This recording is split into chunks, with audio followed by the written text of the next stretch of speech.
Hello and welcome to the Integrated Rehab and Performance Podcast. My name is Dr. Nick Curtis and I am running the show here at the Integrated Rehab and Performance Center. Today is Golf Podcast episode 40. We are doing Tiger Woods part 2. We are going to pick up where we left off. We're talking around 2013 into 2024, where his low back pain saga really began, where that became mainstream, and we were seeing it on the course, and then we were hearing about the surgeries taking place, the time taken off, and the tournaments withdrawn from because of the low back specifically. So that's where we're picking up today. We're going to talk even a little bit about, we're going to summarize a little bit about the previous year's regional interdependence, that idea there, and then talk a little bit about how things connect finally back to that low back, and even a little bit into treatment plan stuff and things that we might have done differently. So that's the topic for today, Tiger Woods part 2. Let's dive in. Okay, to summarize Tiger up until this point, we have the first surgery in 1994 on his left knee. What you need to know from the first podcast and articles 1 and 2 in the Tiger Woods series, there's 5 total, up until 2014, is that he had numerous operations on that left knee, lots of pain, injury to that left knee, and again, surgeries. We had a little bit of action on the Achilles as well on the left side and the right side. So that left side definitely was taking a beating in that left knee specifically. The first surgery in 1994 was to remove 2 osteochondromas, a benign tumor of that knee, and then we had another follow-up surgery in 2002 to remove some fluid from that knee, and then a cyst removal as well. So more of the same as the years go on. The very interesting injury was that ACL rupture. Again, he had mentioned just kind of tore his ACL while running. Highly unlikely. And what we know now is that was most likely from when he was participating in a shoot house with Navy SEALs, probably due to his father's connections with the Navy and his own status, that he was able to do something like that and did not want to be marked as an entity, as a known entity. So he was treated like anyone else. And in the training, in a training run, he turned a corner and got his knee kicked in, and that's most likely what ruptured that ACL. And so we have an ACL. Major trauma to that ACL as well, with eventually in 2008 the surgery to repair that ACL, a couple knee surgeries that happened that year, and then and multiple tibial stress fractures of that left tibia. So that's the bone that kind of goes from the knee to the ankle. So a lot going on, even more on that left lead side leg, that left knee especially. We have Achilles happening on that left side. We have Achilles tendonitis. We also have a torn Achilles on the opposite side, on that right leg. All right, so more lower extremity pain,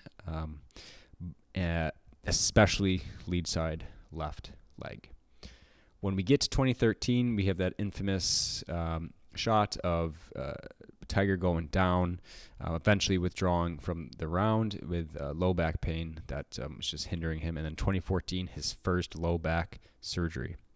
So low back surgery to remove tension of a so-called pinched nerve in that low back. 2015, another low back surgery, a microdiscectomy this time. This is where they go in and they remove some of the disc protrusion or disc tissue. They take it out of there so that it stops applying pressure to the spinal nerve, the mixed spinal nerve, as it leaves the foramina there. So microdiscectomy. 2017, another surgery. 2019, we have some neck issues, some oblique issues, and the knee again. 2021, another microdiscectomy. This is in all his 5th lumbar spine surgery, right, in 2021.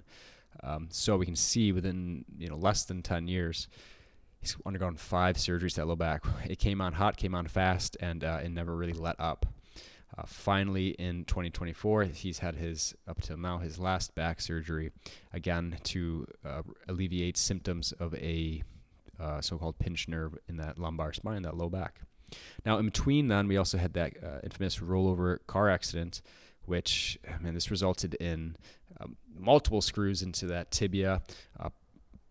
We had bone fractures of the tibia and the fibula, including fractures that were compound and comminuted. So where there was exposed bone, right, and fractures that were displaced, and multiple fractures in one bone. Right, so it's just about as bad as it gets with that those fractures to that leg, which certainly doesn't help his performance going forward. Right, there's some plantar foot issues that come around in 2023, and he had a fusion of his ankle. Right, so this was an ankle fusion. To what they did is they took the talus bone and they connected it to the calcaneus, essentially. Right, so we've lost the key joint of that ankle that creates dorsiflexion, or that kind of flexion and extension of the ankle. A major source of mobility in that foot and ankle. Right, so no joke surgery there in 2023. And like we said, 2024, that last up till now back surgery, and finishing last place in the Masters. So that is a brief overview of those articles. Take a closer look at them, articles 1 through 4 of the Tiger Woods series, that will go into more detail on the different conditions, describe more of what those surgeries truly are, and the more intensively on the timeline of those injuries and things like that. But what I want to talk about a little bit today is how all of these things connect to the concept that we addressed in the first podcast episode, that is that being regional interdependence. So how did his early career, his first half, where we have especially left knee related pain injury, to his low back, which is more 2014 and beyond? Well, we know that getting that severe low back pain is connected to asymmetry and restrictions elsewhere. You can't make a direct connection to this, but we can assume through regional interdependence that these multiple forces are at play. To help describe this, let's talk a little bit about TPI's, or Titleist Performance Institutes, lower quarter rotation test. This is a physical screen or physical test that we can use to see, hey, do we want to take a closer look at lower quarter or lower extremity rotation to see if there's any restrictions or strength/motor control restrictions in this region leading to golf performance limitations, and also increasing our odds of pain and dysfunction down the line. So let's take a look at what that test is here. For the lower quarter rotation test, what we need is a 6-iron. We're going to use the lie of the 6-iron, or 60 degrees if you have an angle to measure it off. It's going to be the plane of this club here down at the bottom, and then we can use another club or a broom to take that angle and give us a reference point. Right? So we have the lie angle of the 6-iron here. Nick, if you stand up to that club, get perpendicular to it. In this case, let's look at his his downswing. So Nick, stay tall on this left foot, and you can kickstand that back foot like this. Good. Keep all your weight on this front foot, stand as tall as you can. Place your hands on your shoulders like that. And I want you to rotate without bending that knee or letting that foot move as far as you can to your left. So right now we're looking at the left hip and what it's able to do, and knee and ankle, for that downswing. We're hoping to break this 60-degree plane. We can look at the belt line here and what that has done. I'd say he's not quite getting to that 60-degree mark. Let's do the same thing on the right foot. So now we can assess the right hip for that downswing. Good there, nice and tall on the right hip. Don't let that knee bend. Rotate as far as you can. All the weight's on that right foot. And again, we're looking to see if this breaks that 60-degree plane. It doesn't quite get there.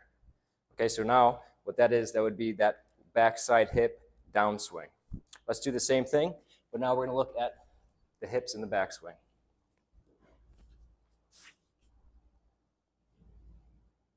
So again, we have our reference point for 60 degrees. If we're looking at that backside hip in the backswing, good, nice and tall. And then rotate towards your right.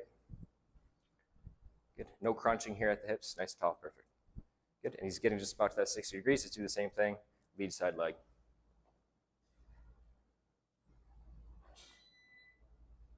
Good, all the way to your right.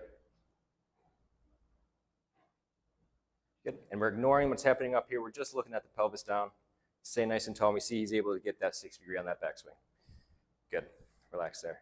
Remember, always keeping all your weight, you can relax on that tall side leg and hip. Give it a shot.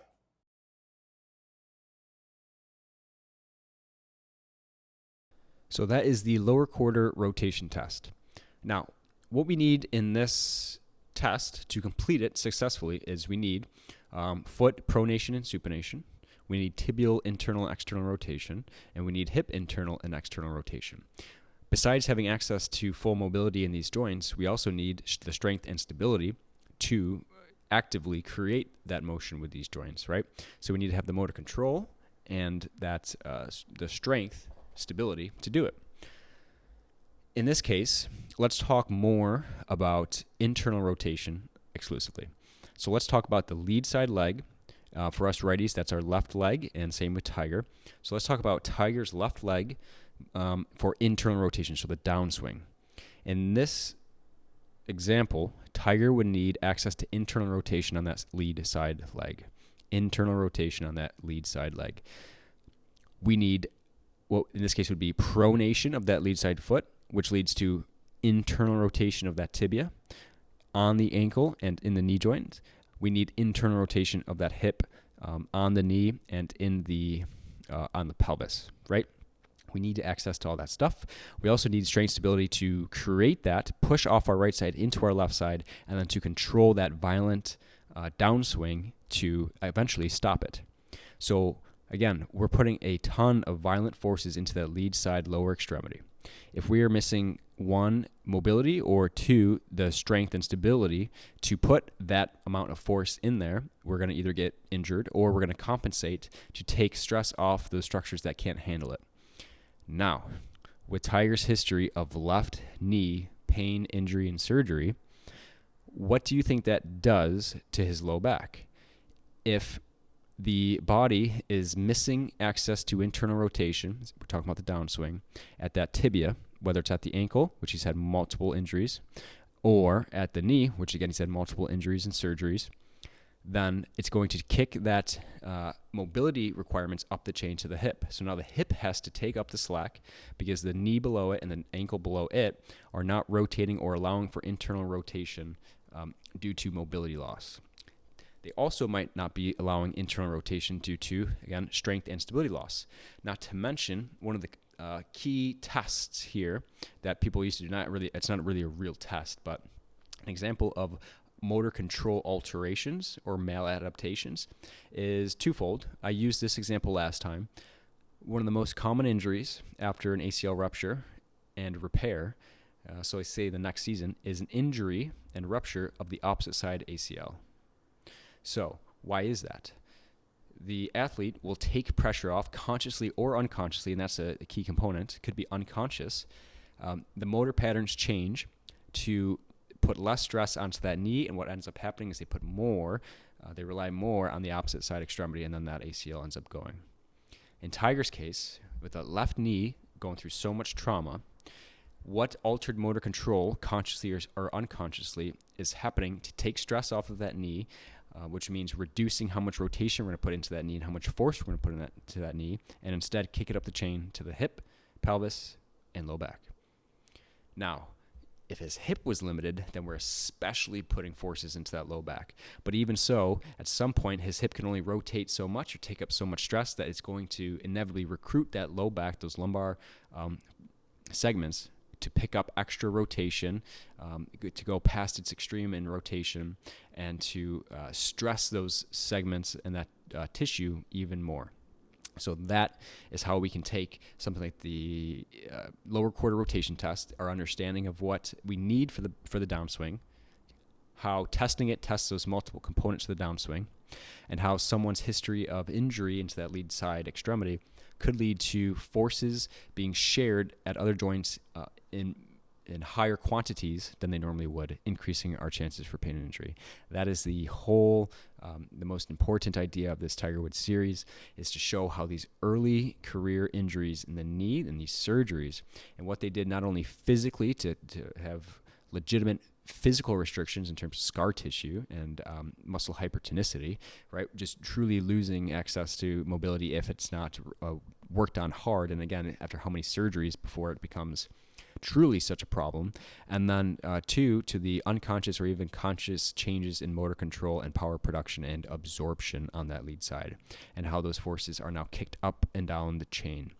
Eventually, what I argue is setting the stage for that low back saga, where that front leg extremity, that lead left leg, had taken so much trauma and been through so many surgeries that it left that low back susceptible, or almost like it just could not be avoided if he wasn't specifically working to reintroduce forces into that lead side leg, improve in mobility and improving strength, stability, and making sure that he was using it as it needed to be used to transfer forces into comfortably without an unconscious limitation. And that is what gets missed lots of times. A second example here, we talked about that other opposite side ACL going a lot of times is a test where it's not a real test. You have an athlete recovering from ACL rupture and repair, and maybe they think they're ready to come back to play. And you say, hey, stand up on my desk and now jump off. And you look to see, is there any hesitation in the athlete when they go to jump off that desk, to step off that desk and land?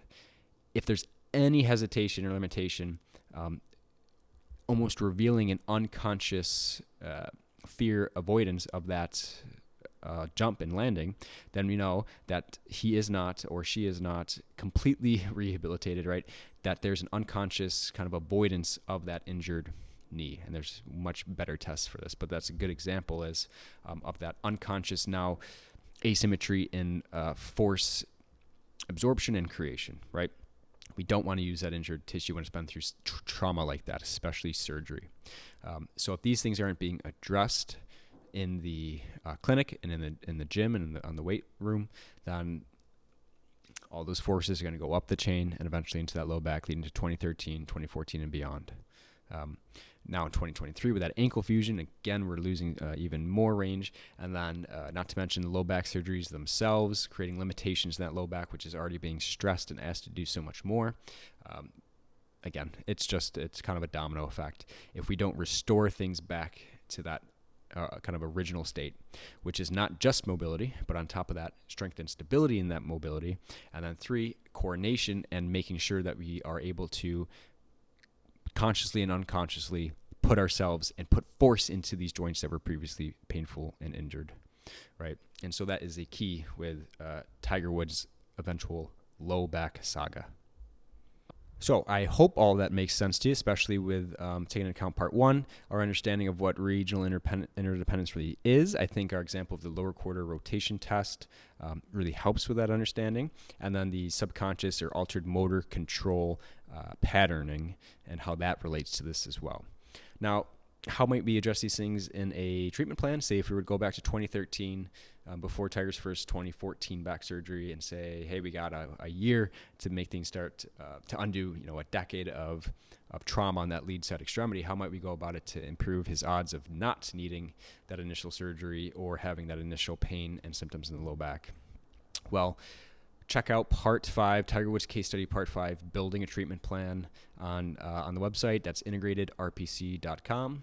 You can go to www.integratedrpc.com/blog. It's from December 16th is when it's actually slated to go out, so a little bit before this podcast is being released, after. And it'll go into much more details there. But if we're going to highlight a couple things or a couple just concepts of a treatment plan, what are some things we need to do? First, we need to do basic left knee rehab, right? We need access to the simple things: flexion, extension, internal, external rotation at that left knee. So we can do the normal things, especially after post-surgery and different things like that, where we want to get access to these ranges of motion first and foremost. Check out the article for a couple example exercises and drills of what this motion looks like and things that you could do.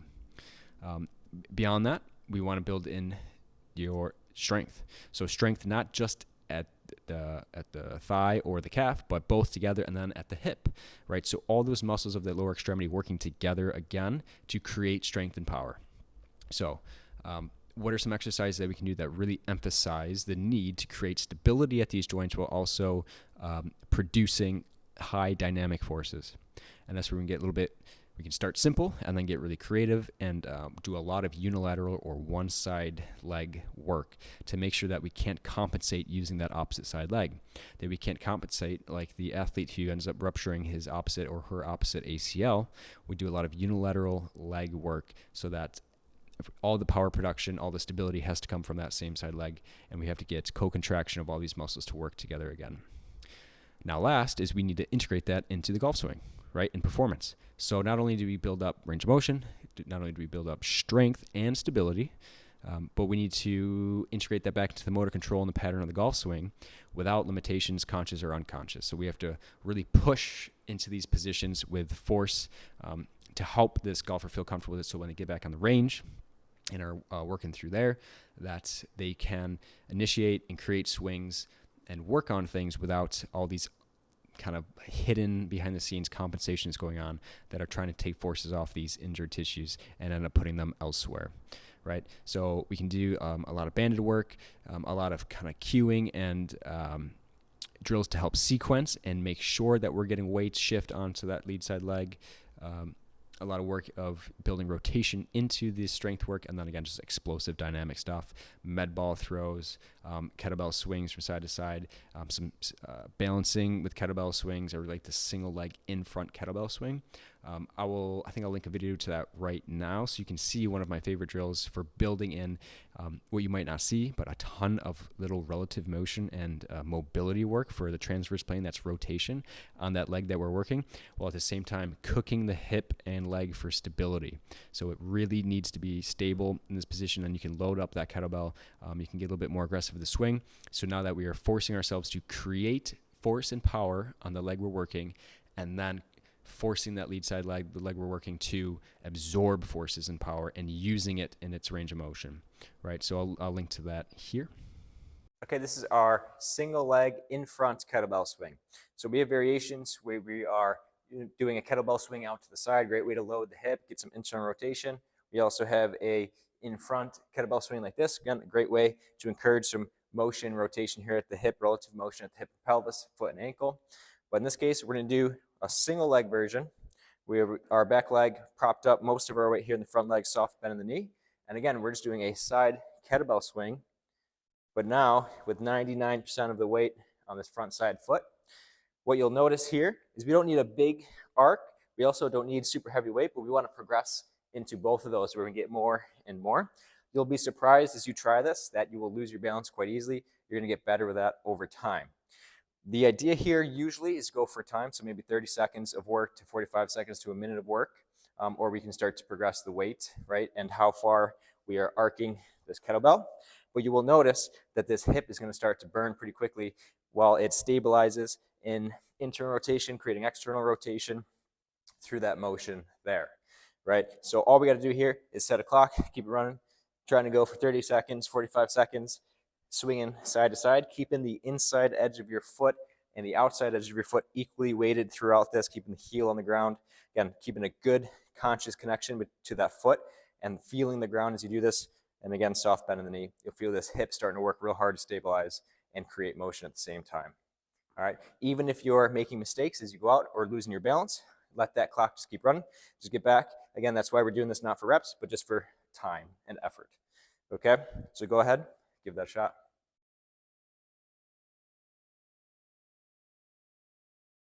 Okay, so that was the single leg in front kettlebell swing. Love that drill for mid to late stage rehab stuff. Now last, we want to do swing drills. So these drills aren't to work on any mechanical, or sorry, it's working on mechanical. It's not working on any technical aspects of the swing. That's not my job. There's professionals for that.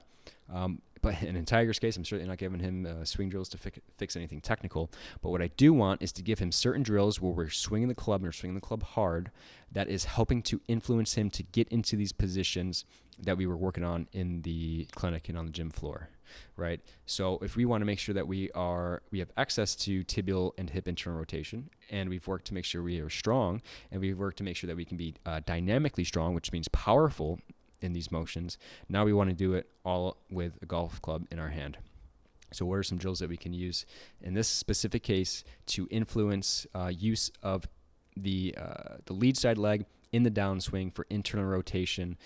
Again, that's strength, stability, and power. Well, one would be the single leg swings and a lift, lead, heel drill.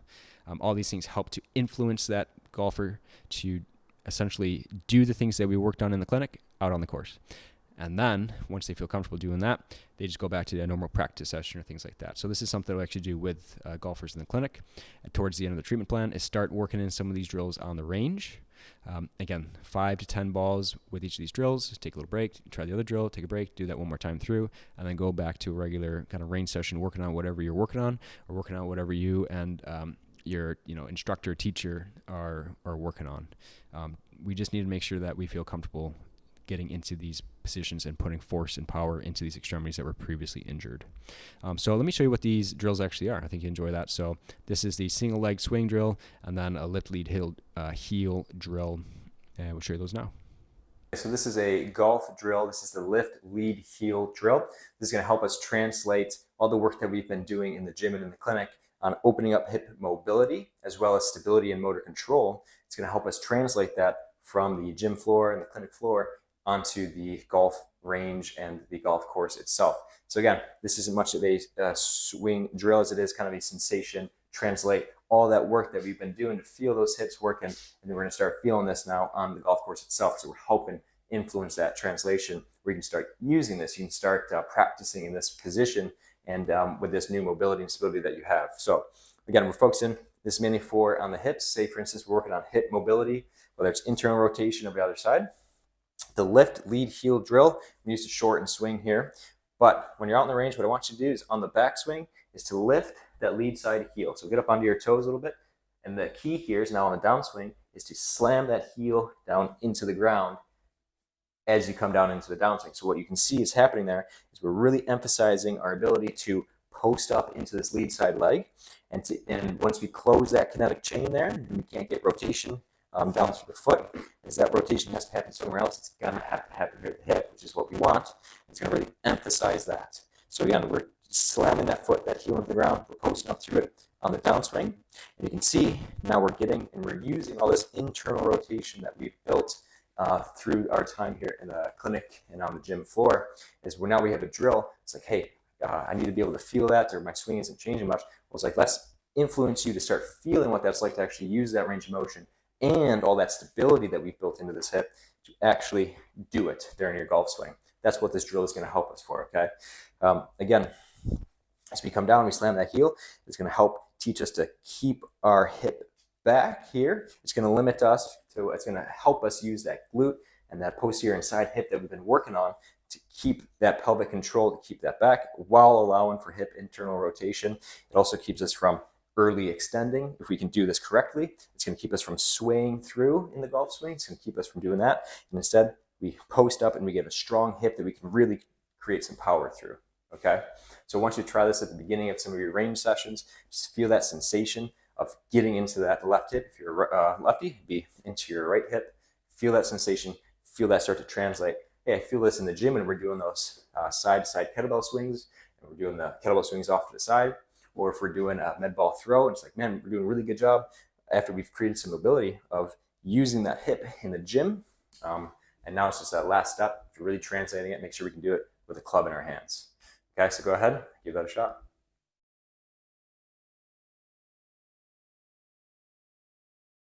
Okay, so this is a swing drill that's going to help us focus on translating hip mobility and stability and strength from the clinic floor, the gym floor, and onto the actual golf course itself.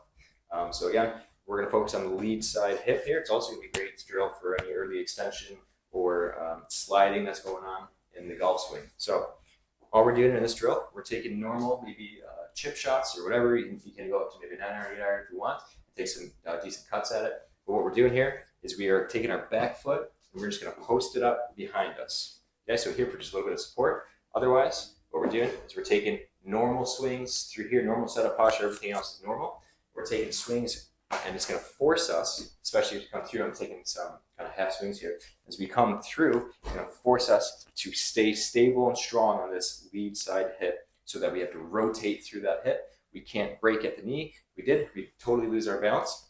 So instead, we're forced to have to come through, use all that hip mobility that we created and stability to get through and rotate through that swing. We're going to really emphasize this lead side hip and its ability to be mobile, right? So we have full access to range of motion. Now we're saying, hey, let's actually use it in the golf swing. We did a good job of cleaning it up in the clinic. What we need you to be able to do now is feel what that's like to actually use that hip. We did a good job of creating sensation of you doing that. You're in the clinic and in the gym. We can translate that onto the golf course. What does that feel like in the actual swing when you're actually holding a club? This is a great drill for starting to feel that a little bit. Try a couple cuts like this at the beginning of your range sessions and give it a go.